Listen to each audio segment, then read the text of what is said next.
Thank you, Ambassador Bodine. David already mentioned original sin, and this being about the Middle East, I'll give you some more original sin. I represent the International Crisis Group. We are a conflict prevention organization. We prevent conflicts by writing a lot of reports. And the latest one on Iraq you can find both out in front if you're quick, because we only brought 50 copies, but always online at www.crisisgroup.org. It's about the Iraqi security forces. Ladies and gentlemen, on Iraq, the jury is still out. We are at a stage where we have seen 7 years of an American presence in Iraq, and yet no clear way out, and yet there could be a way out. And much will depend really on what is happening in Baghdad these very days.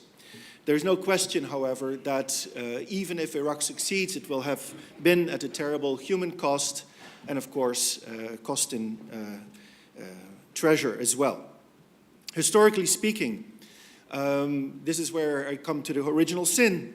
The United States entered Iraq in 2003 and created a tabula rasa without a plan for rebuilding, leaving this essentially to the military, while originally the idea was to leave this to former Iraqi exiles who would come back, be greeted, welcomed by the population, and accepted as their leaders. Now, the Bush administration was congenitally opposed to state building, nation building. It had made it very clear. But now, because the former exiles could not play this role, it was suddenly faced with the task of rebuilding Iraq. There was no plan, because this was not expected. There was no coordination. There was no continuity. And in the end, there was much corruption. 3 vacuums were created right in those first days in 2003. A political one, by removing the regime, perhaps rightly so, but replacing it with a group of people who were former exiles and former expatriates for the majority, and who had no local grounding, no local support, no local constituencies, no local support. Secondly, a security vacuum by disbanding the entire military apparatus. Now, parts of it probably should have been disbanded, but the entire army was sent packing, while the army had never expressed any solidarity to the regime. And in fact, because of the fact that Saddam Hussein distrusted his army, he had created a number of parallel institutions to protect him from the army. And thirdly, a managerial vacuum through the de-Baathification process, which sent home a lot of capable bureaucrats who were judged on their membership of a party rather than on their actual conduct during the years of the regime. The result of these original sins was polarization and violence, and over time, sectarian war. The January 2005 elections, much heralded as the first indicator of democratic progress in Iraq, aggravated the situation because it led to the exclusion of one particular community, not just a political party, but a community, which then was also excluded from the very important drafting of the new constitution.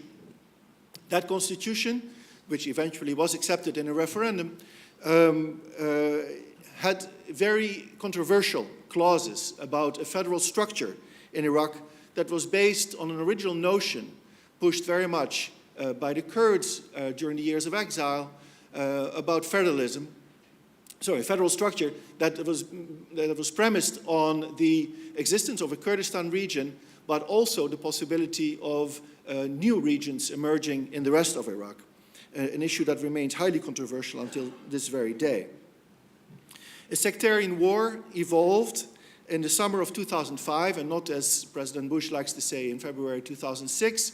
It happened after many attempts at jump-starting such a war, just as we're seeing today, the attempts, but turned into a cycle of vengeance from the moment the government that was elected in January 2005 took power in May, June of 2005. The surge ended this. That is also a controversial point. But I think that militarily the surge was successful in dampening violence in the areas where it mattered the most, especially Baghdad. But the surge also had, and I think it's a factor often overlooked, a psychological impact, because it showed to Iraqis that the United States was still committed to Iraq. They had started to doubt this. And it showed to especially the Sunni community that the United States was willing to stand up to Iran, because from the Sunni perspective, the government in Baghdad was a Shiite government, Shiite Islamist government that was a proxy for Iran.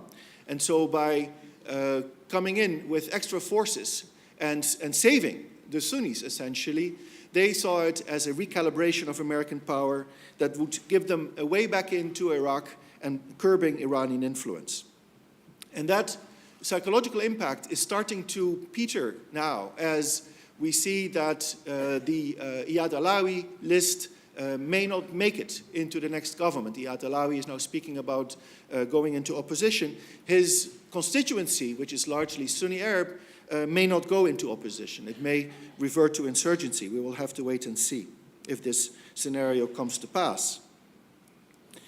Today, the three vacuums that I mentioned persist, but in diminished form. We have security forces that have filled the security vacuum, but they remain weak, and most importantly, they lack cohesion. This could become a problem if and when political negotiations break down, for example, over government formation.